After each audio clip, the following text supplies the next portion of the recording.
오늘은 그건 믿어도 됩니다, 이런 제목으로 하나님의 말씀을 전하려 합니다. 그건 믿어도 됩니다.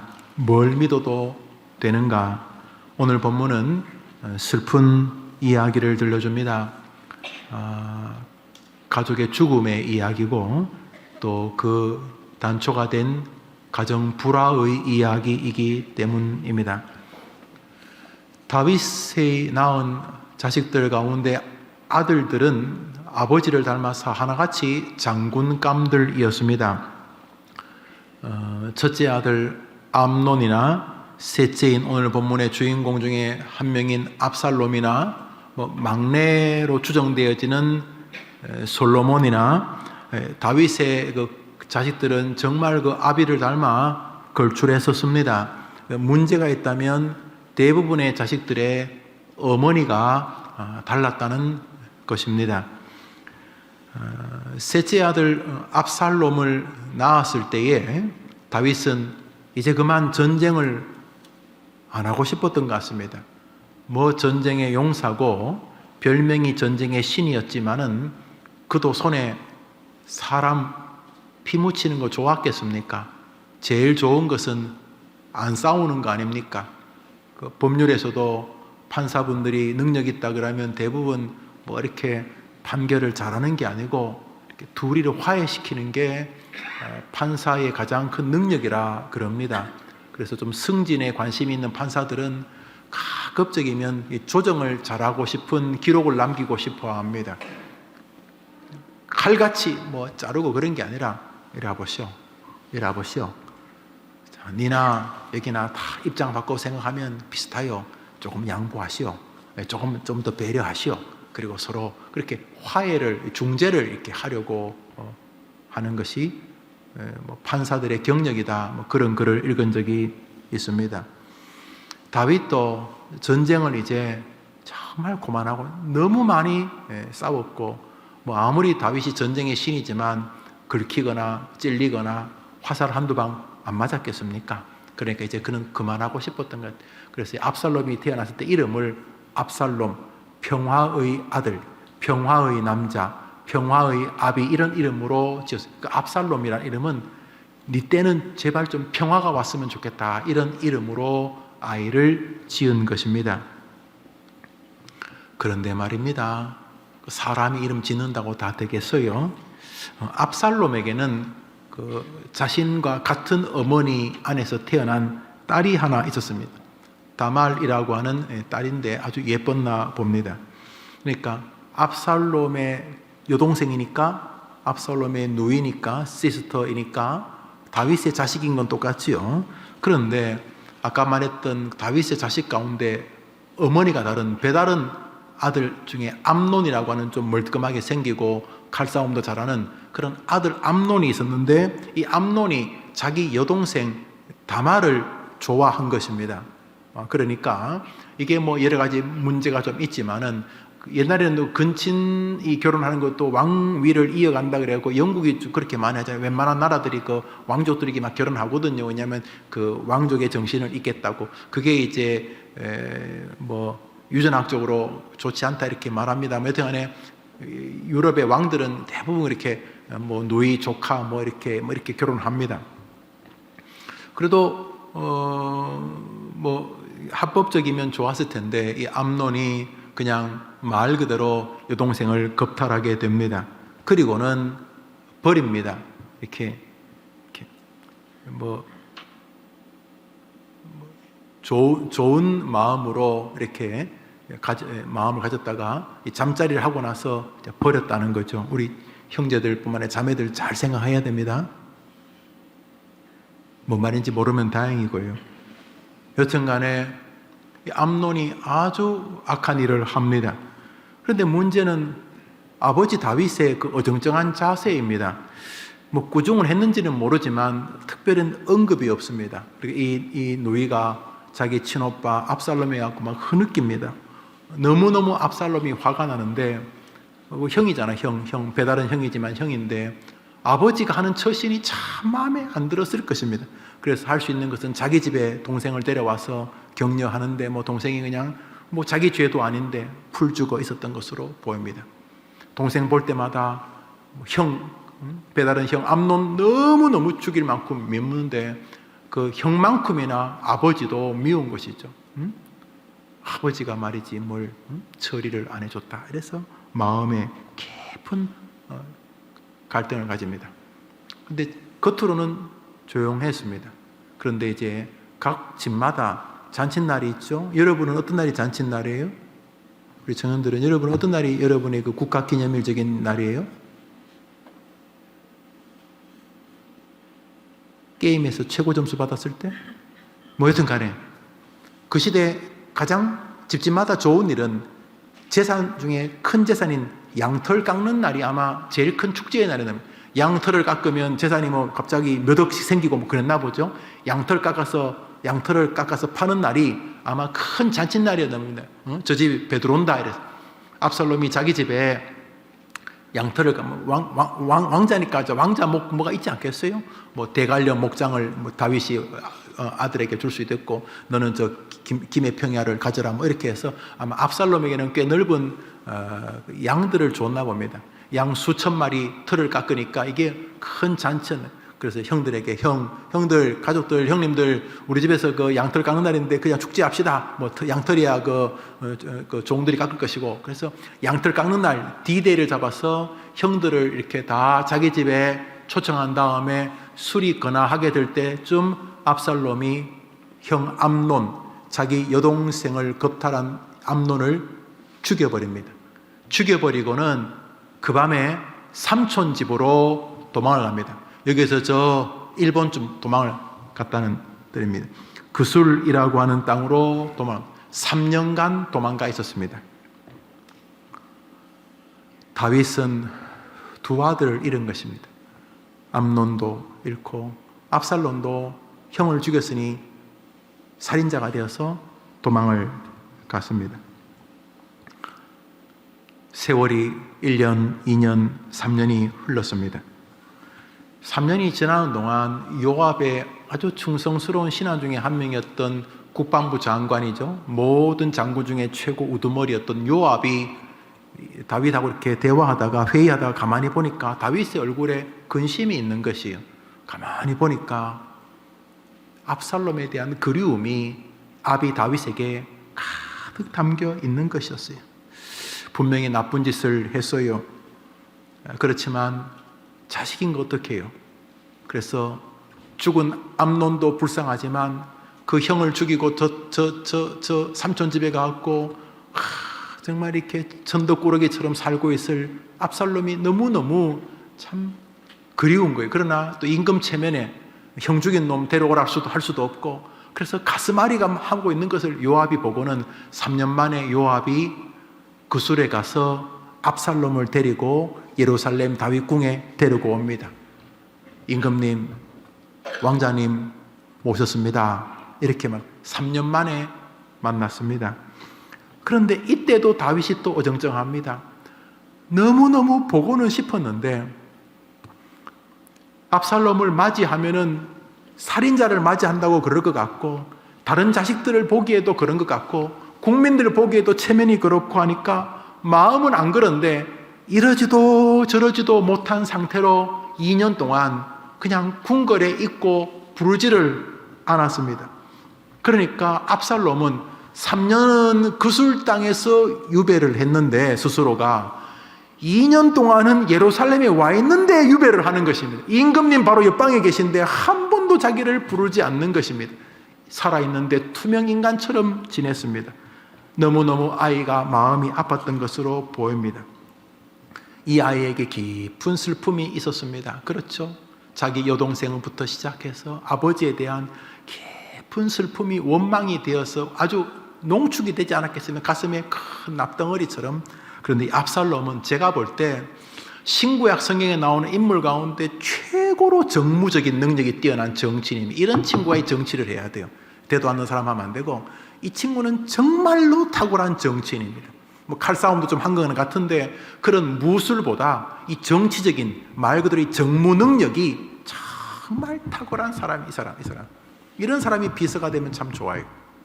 여튼간에 이 압살롬 2년 동안 궁궐에 있으면서 아버지가 자기를 향한 태도가 어정쩡하니까 가슴에 이 맺힌 것을 어떻게 푸냐 하면 그 예루살렘 성 문 앞에 새벽 문만 열리면 문 앞에 서 있습니다. 그 예루살렘 성문 앞에, 우리를 말하면 남대문 앞에 서 있는 것입니다. 임금님이. 다 국민들이 알죠. 압살롬이 돌아왔다는 거. 또 압살롬이 왜 그랬는지도 다 알아요. 그런데 압살롬이 궁궐 이제 사람들이 오면 뭐 대신들, 국무총리, 영의정, 좌의정, 뭐 내시 또는 후궁들, 그 다음에 뭐 볏짚 파는 사람들, 뭐 돼지고기 파는 사람, 소고기 파는 사람, 뭐 성문을 들락들락 할 거 아니에요. 국민들이 그 앞에서 늘 앞에 앉아가지고 앞에 서서 아이고 대신님 오십니까? 아이고 왕장님 웬일입니까? 아이고 저 같은 게 무슨 왕자입니까? 그저 그냥 임금님이 거둬주신 것만 해도 고맙지요. 아이 요즘 왕자님은 그래고 궁궐에 의전회의 안 나가십니까? 아이고 저 같은 게 어떻게 나갑니까? 요즘 그 집안은 좀 평안하십니까? 지난번에 그 소가 새끼 낳았다는데 괜찮습니까? 이러면서 2년 동안 예루살렘 국민들의 마음을 완전히 사로잡는 것입니다. 할렐루야! 할렐루야 아무도 안 하지? 2년 만에 예루살렘 국민 99.999%가 압살롬에게로 마음이 돌아섰습니다. 드디어 압살롬이 저 도와주시겠습니까? 그래도 아버님이 다윗인데 그러면 뭐 제가 부족한 것이죠. 그렇지만 정말 아버지 다윗은 잘못하신 건 맞아요. 임금님이 어렵게 결심하시면 제가 목숨을 바치겠습니다. 뭐 이러면서 이스라엘 군대 99%, 이스라엘 국민 99%, 정말 99%예요. 100만 명, 200만 명의 인구 가운데 600명만 다윗을 따르고 99만 9천 명이 다 압살롬을 따랐으니까요. 쿠데타를 일으킵니다. 그날 아둘람굴에서 거지 생활했던, 정말로 다윗을 사랑했던 600명만 잠옷 차림으로 도망을 갑니다. 국민들 전체가 압살롬에게로 돌아섭니다. 다윗이 쿠데타에 진 것입니다. 이것이 오늘 본문 전에 나오던 이야기입니다. 압살롬은 아버지가 자기를 잊거나 자기를 무시한다고 생각한 것 같습니다. 어떻게 암논 그놈도 나쁜 놈이지만 그 형, 그 이복 형 그놈도 나쁜 놈이지만 아버지는 더 나쁜 놈이다. 아버지는 진짜 아버지는 나쁜 놈이다. 아마 압살롬 생각이 그거였나 봅니다. 그래서 칼을 갈고 쿠데타를 일으켰습니다. 그런데 사실은 아니었습니다. 압살롬이 그술 땅으로 형 암논을 죽이고 도망갔을 때의 이야기입니다.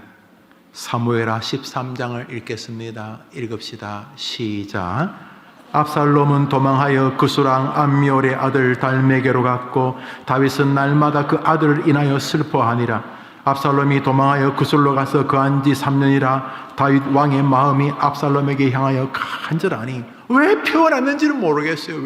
왜 표현했는지. 이놈의 자식아, 이 애비보다 네 목숨이 더 중요하다. 그랬으면 한마디만 했으면 좋았을 건데, 뭐 체면 때문인지 그놈의 정치 때문인지 안면이 다른 사람들이 이렇게 뭐 임금님이 뭐 저렇게 공과 사를 구별 못하나 이런 소리 들을까봐 그랬는지 가슴은 자식 때문에 그리움에 터져 죽겠는데 차마 압살롬에게 보고 싶다는 말을 못한 거예요. 그술 땅에 도망가 있는 아들. 사실은 아니에요. 사실은 진짜 다윗이 압살롬을 사랑했는데 압살롬 생각에는 저 애비 다윗도 나쁜 놈이다, 그래 생각을 한 거예요. 사실은 아닌데요. 우리는 다윗이 왜 암논을 징계 안 했는지 잘 모릅니다. 압살롬을 사랑하지 않는 것이 아님에도 분명하고 왜 그런 일이 벌어진 것을 내버려두는지 모릅니다. 그러나 우리 그것만 모릅니까? 우리 살다 보면 참 모르는 것 많잖아요. 아니, 예수님 대충 믿는 옆집 사람보다 예수님 잘 믿는 우리 엄마가 왜 교통사고를 당하는지 이해돼요? 딴 것도 아니고 새벽 기도 가다가 강도에게 맞아서 돌아가신다. 이거 말이 안 되잖아요. 하나님 어디 주무시는 거예요? 하나님 어디 주무시는 거예요? 저 인간 말종은 저렇게 하는 일마다 다 잘 되는데, 그렇게 새벽기도 나가서 나 위에, 아버지 위에, 엄마 위에 기도하던 우리 할머니가 왜 강도에게 맞아가지고 돌아가시냐 말이죠. 그 하나님 계신 건 맞아요. 하나님이 그럴 수 있는 거예요. 그 사기친 사람이 그 교회 목사라면서요, 집사라면서요. 우리가 살다 보면 그 이해 안 되는 게, 다윗이 왜 암논을 징계 안 했는지만 이해 안 되는 게 아니고, 살다 보면 진짜 이해 안 되는 거 많잖아요. 그죠? 저도 잘 모르겠어요. 훗날 압살롬이 돌아오게 되는 계기도, 압살롬은 몰랐는데 그 옆에 있는 장군은 알았어요. 가만히 보니까, 야, 분명히 임금이 정말 이 압살롬을 너무 사랑하고 있다는 걸 알았어요. 그때 우리가 말하면 국방부 장관, 모든 다윗의 군대 총사령관이 요압이었는데요. 14장 1절을 읽읍시다. 시작.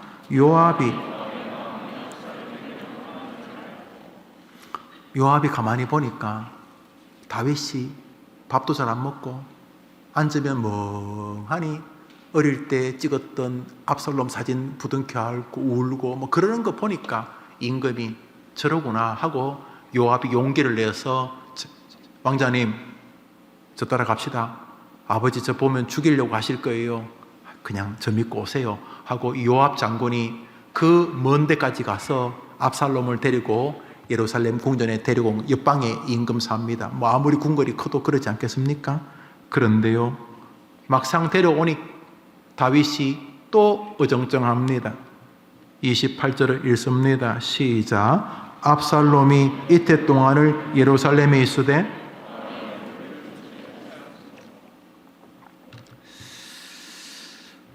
그냥 뭐 주석가들이 뭐 말하기 좋아하는 친구들이 글을 뭐라고 썼냐 하면, 다윗은 자기를 만나지 않는 것을 벌로 대신하고 있었다, 이렇게 말하더라고요. 그 말 같지 않는 글인데 뭐 그것도 말이 되긴 돼요. 안 보는 것도 버릴 수는 있으니까. 그렇지만 여기서 다윗을 봅니다. 어떤 인간? 부실한 인간. 다윗이 훌륭하긴 하지만 완전하지는 않잖아요. 여러분 혹시 저게 완전한 목사상을 기대하십니까? 찬양대 그래요? 그렇다고 너무 빨리 흔들지는 말아요. 천천히 이렇게. 예, 그래요. 완전한 목사 저는 못 돼요. 최선을 다하려고 하는지는 모르겠습니다만, 최선이라는 말도 굉장히 가변적이잖아요.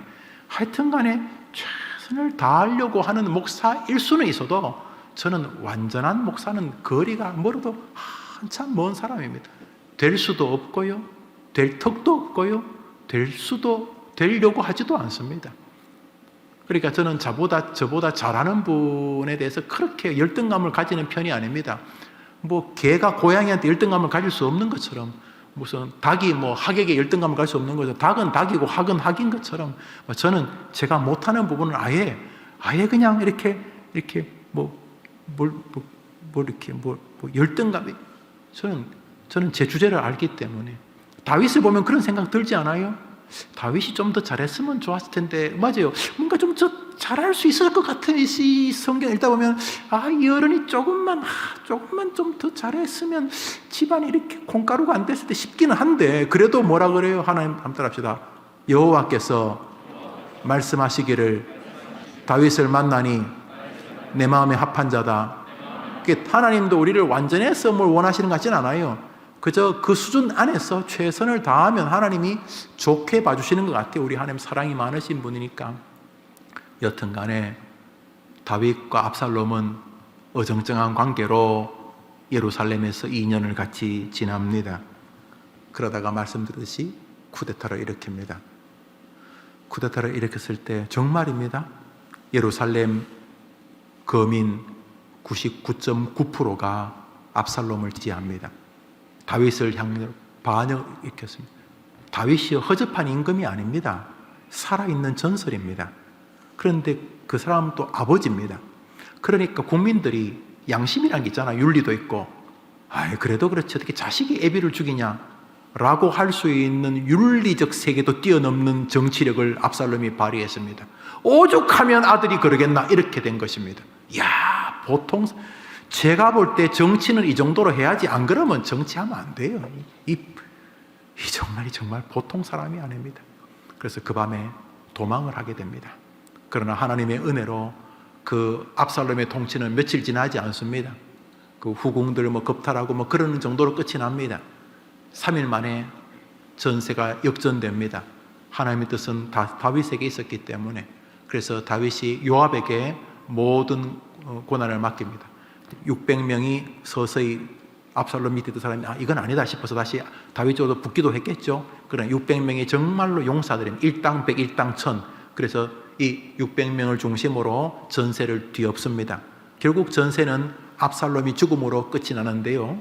전쟁하러 가기 전에 이 다윗이 이제 정신을 차리고 잠옷 벗고 다시 정신 차리고, 야, 그래도 우리가 궁궐로 다시 가야 안 되겠냐? 그러면서 다시 600명과 자기를 따르는 부하들에게 다시 이제 예루살렘 성을 회복하자고 이제 출발하려고 하는 군인들 뒤통수에 대가 이렇게 말합니다. 이제 자기 군인들 출발합니다. 사무엘하 18장 5절입니다. 읽읍시다. 시작. 왕이 요압과 아비새와 이때에게 명하여라되 나를 위하여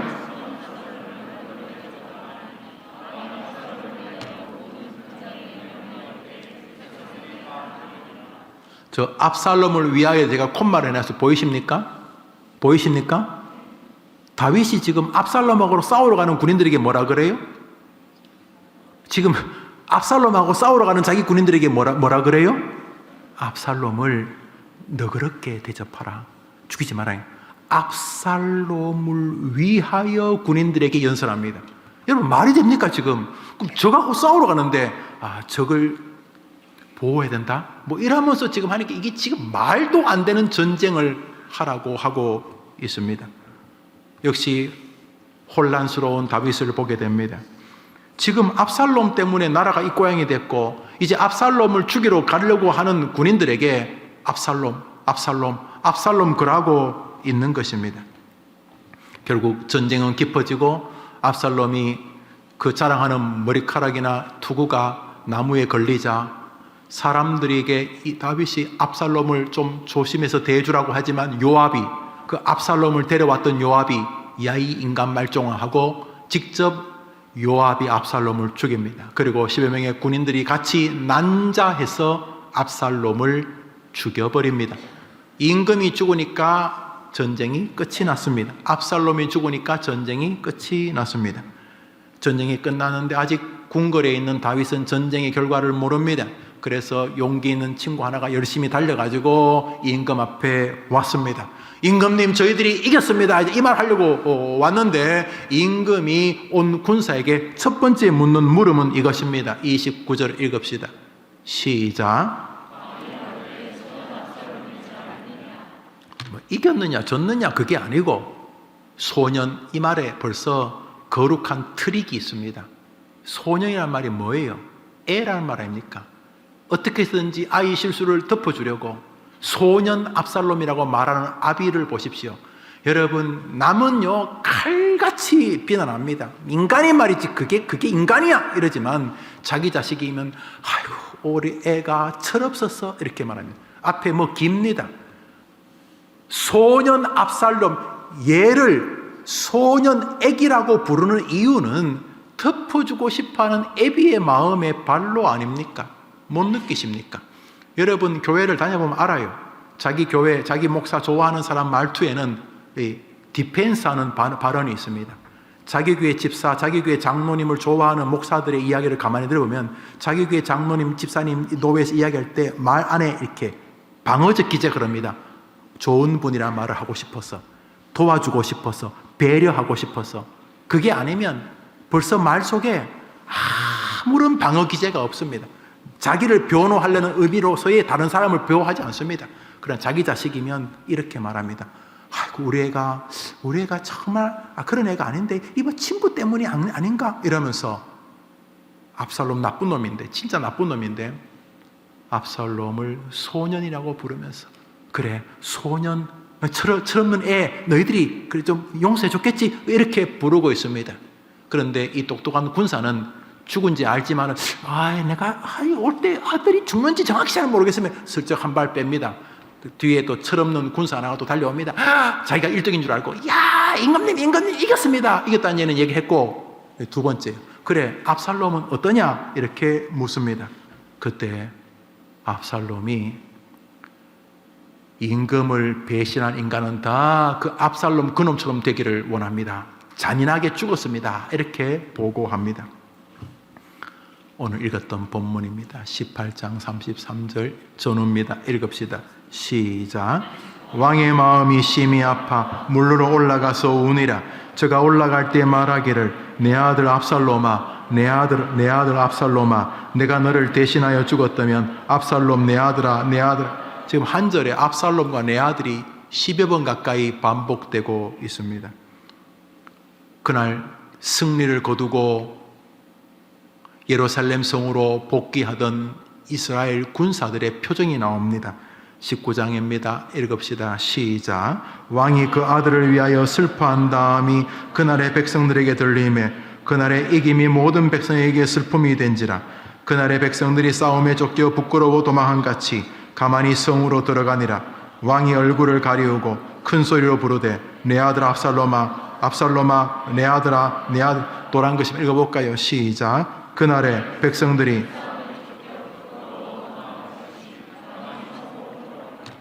이기고 들어오는 길인데 지금 대승을 거두었는데 군사들이 마치 진 것처럼 소리도 못 내고 조용히 기죽어서 들어왔다는. 왜요? 왕이 하도 우니까. 내 아들아, 너 말고 내가 대신 죽었어야 되는데 이러고 있으니까, 그러고 있으니까 백성들이 감히 그 앞에서 이겼다는 즐거움을 소리칠 수 없었다, 이런 이야기입니다. 압살롬은 몰랐습니다.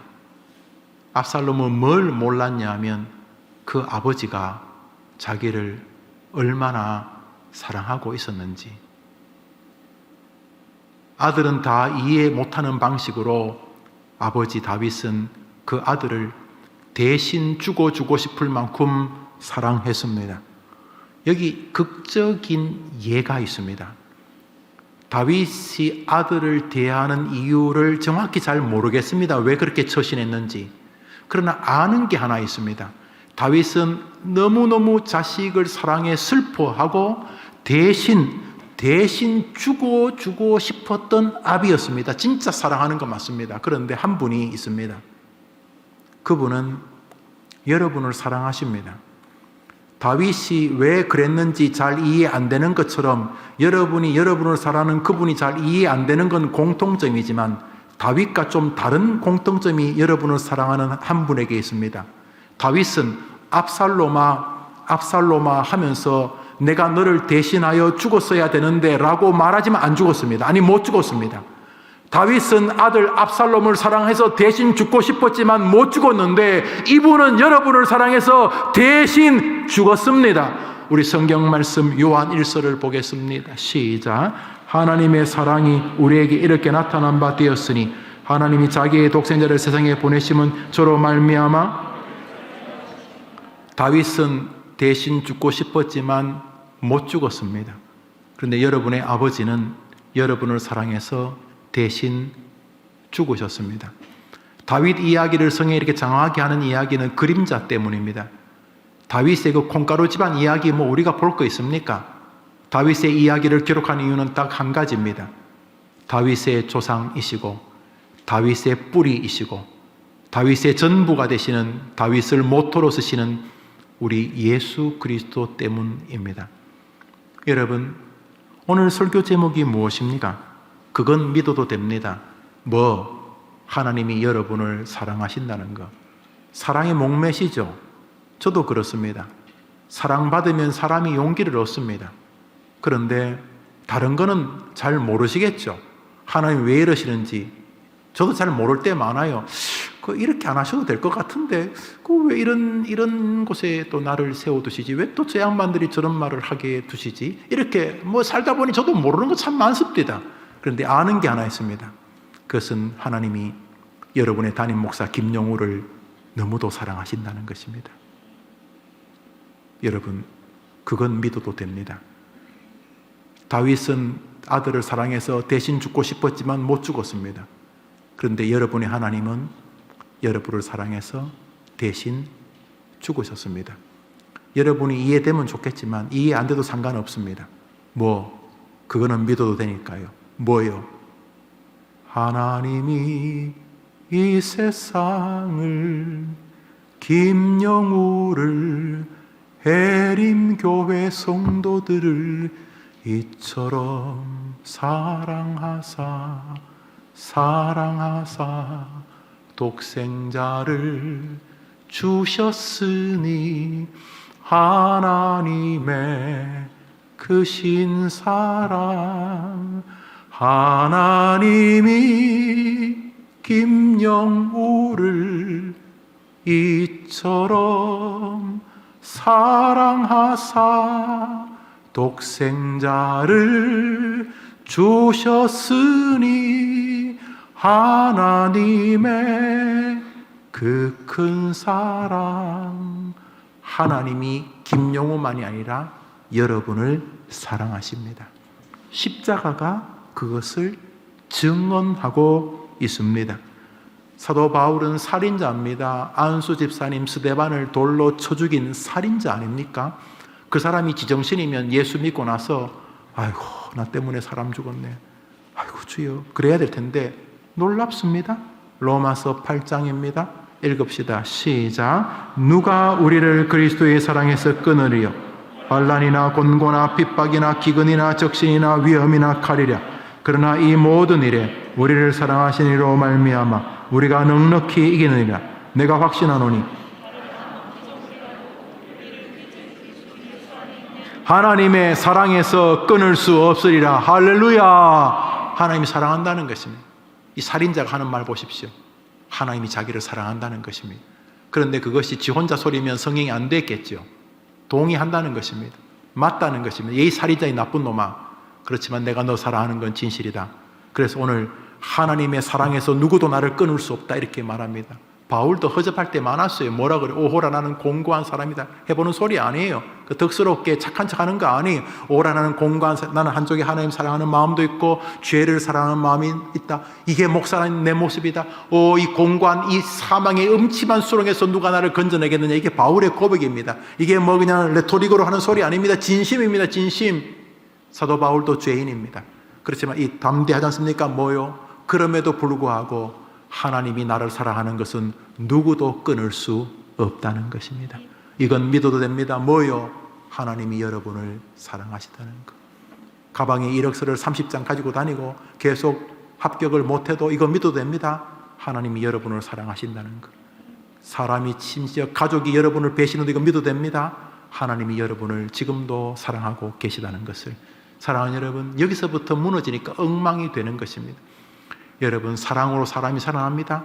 사랑받기만 하면 일어설 수 있습니다. 하나님은 지금도 우리에게 말씀하십니다. 내가 너희를 사랑하노라. 고린도후서 5장 14절입니다. 읽읍시다. 시작. 그리스도의 사랑이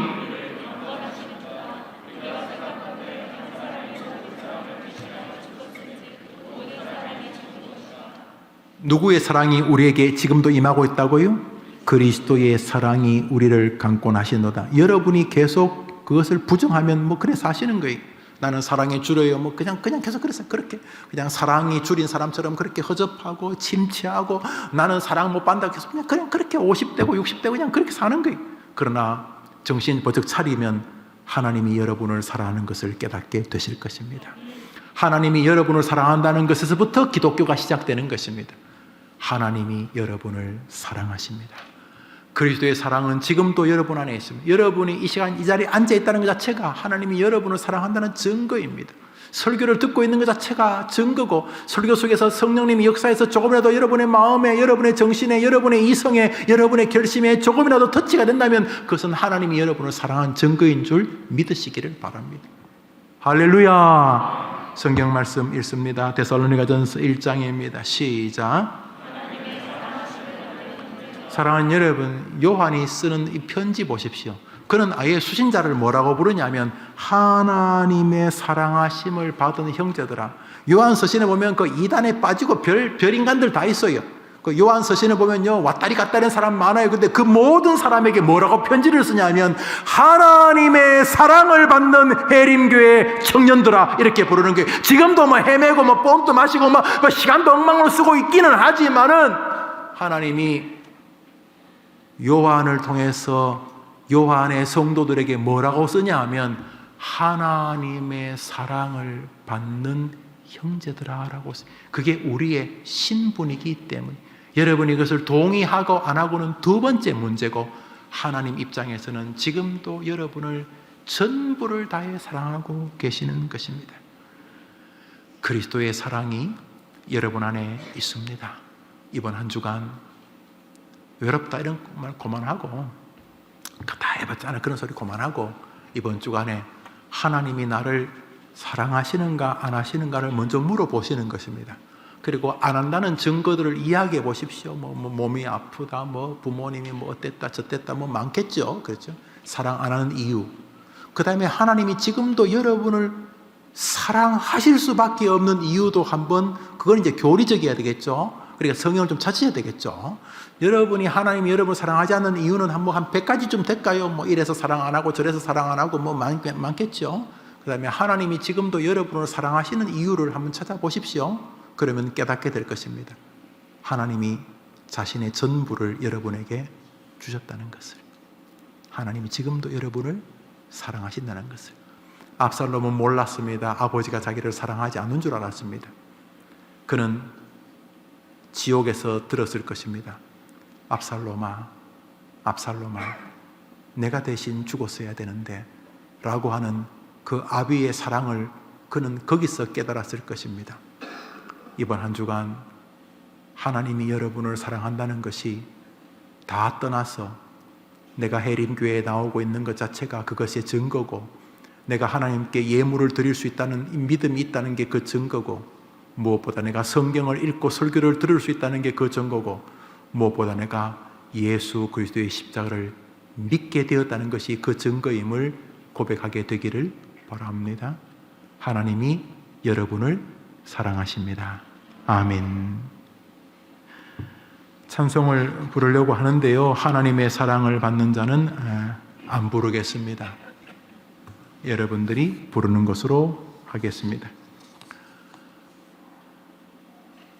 하나님께서 우리 청년들과 오후 예배 참석 모두에게 이번 주간 다른 건 좀 부족해도 뿌듯한 거, 나 사랑하시는구나, 이 하나님이 자기를 사랑한다는 이 뿌듯함이 말씀 사랑과 기도로 나타나게 되기를, 전도로 나타나기를 축복합니다. 마지막 광고 하나 하겠습니다. 여러분 교회에서 카페 티켓을 구입해서 여러분 친구들에게 뿌리세요. 아셨죠? 티켓 구입할 때는 아무런 어려움이 없습니다. 돈만 내면 됩니다. 아무런 조금도 어려움이 없어요. 그래서 여러분 티켓 사서 엄마 아빠에게, 이 근방에 사시는 사람들에게, 저 멀리서 또 야 우리 요즘 커피 맛 좋은데 한번 발견했다, 분위기 있다 하고 데려오세요. 그래서 처음에 커피 한 잔 대접하고, 또 갈 때쯤 야 이거 다음에 와서 너 써 이렇게 주고, 이거 돈이야, 이거 버리면 안 돼. 그리고 또 예수 믿으면 정말 좋아 한마디 전하십시오. 그리고 하나님께 맡기십시오. 이번 한 주간 여러분에게 사랑이 충만하게 되기를 축복합니다. 기도합시다. 구주 예수님의 은혜와 하나님의 사랑과 성령의 위로와 교통하심이, 하나님이 나를 사랑하시는가? 정말 그런가?